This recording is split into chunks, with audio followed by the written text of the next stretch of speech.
వారికి పాపం ఇప్పుడు రాముని గురించి మాట్లాడిండు.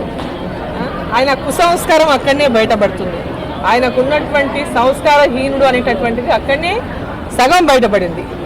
ఆయనకు సంస్కారం ఉంటే అటువంటి మాటలు మాట్లాడు.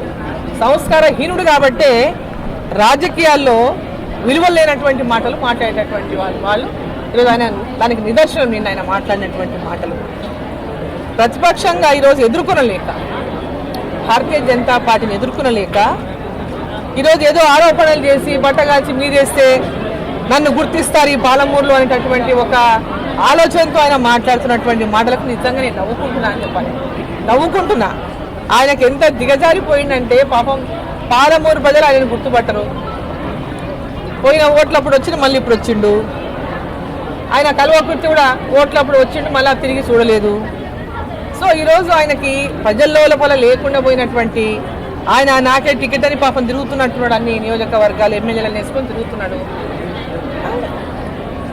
ఈరోజు పెద్ద పెద్ద నాయకుల పేర్లు కూడా చెప్పిండు. సినిమాలో స్క్రిప్ట్ ఎవరో రాసిచ్చినట్టు రాసిచ్చిన స్క్రిప్ట్ను రక్తి కట్టించేటటువంటి ప్రయత్నం చేసిండు. వాళ్ళ స్ట్రాటజిస్ట్ పాపం రాసిచ్చినట్టున్నాడు.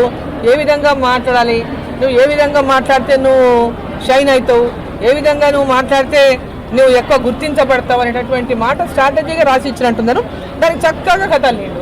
చక్కగా స్టోరీ, ఎంత బాగా స్టోరీ అంటే నిజంగా చెప్తే వాబ్బో ఆయన చెప్పే ఇది చూసి ఎంతో నిజం చెప్తున్నాడేమో అనేటటువంటి విధంగా ఆయన స్టోరీ కట్టించి మాట్లాడిండు.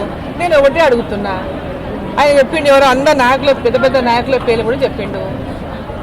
రాముల వారికి దండం పెడితే కూడా విమర్శిస్తాడు, నరేంద్ర మోదీకి దండం పెడితే విమర్శిస్తాడు, ప్రజలకు నమస్తే దండం పెడితే విమర్శిస్తాడు. ఎస్, నేను రాముల వారికి దండం పెడతా, నరేంద్ర మోదీ గారికి దండం పెడతా, ప్రజలకు దండం పెడతా. నీలాగా కుసంస్కారిని కాను. ఈరోజు రాముణ్ణి కూడా గౌరవించినటువంటి రాజకీయ పార్టీ అని గొప్పగా చెప్తారు, సెక్యులర్ పార్టీ అని గొప్పగా చెప్తారు. మరి రాముని యొక్క ప్రాణ ప్రతిష్టలు మీరు ఎందుకు బహిష్కరించినారు? శ్రీరాముల వారి ప్రాణ ప్రతిష్టలు మీరు బహిష్కరించిన ఎందుకు? సెక్యులర్ కదా, మరి ఎందుకు బహిష్కరించారని అడుగుతున్నా. నీకు రాముని మీద నమ్మకం లేదు, ధర్మం మీద నమ్మకం లేదు, హిందుత్వం మీద విశ్వాసం లేదు. కేవలం రాజకీయం చేయడానికి మాత్రమే మీరు ఇవాళ రాజకీయంగా ఏదో విధంగా మైలేజ్ వస్తున్నటువంటి విధంగా మాట్లాడుతున్నారు తప్ప, నేను అడుగుతా ఉన్నా, ప్రజల లోపల నువ్వు గుర్తుపెట్టుకోవాలి, నువ్వెవరో తెలుసుకోవాలి అంటే నీకెవరని మాట్లాడితేనే నన్ను చూస్తారు, 10 మంది నా వీడియో చూస్తారని మాట్లాడుతున్నాడు పాపం ఆయన. అంతకంటే ఎక్కువ తాపత్రయం ఏమీ లేదు దాంట్లో. ఆయన ఇది ఒకసారి కాదు మాట్లాడడం, పదే మాట్లాడుతున్నాడు. అట్లా అయితేనే ఆయన గుర్తు వేగవే చెప్పడానికి ఏం లేదు.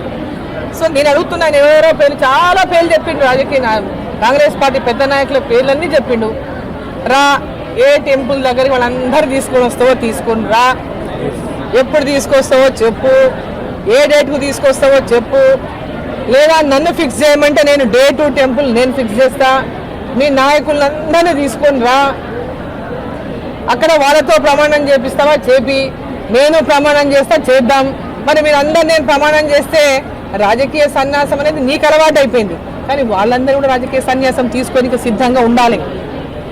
ఆ నాయకుల పేర్లు చెప్పినాం కదా, వాళ్ళందరూ రాజకీయ సన్యాసం తీసుకొని సిద్ధంగా ఉంటే అందరూ కలిసి రండి, ప్రమాణం చేయడానికి సిద్ధం డీకేరణ.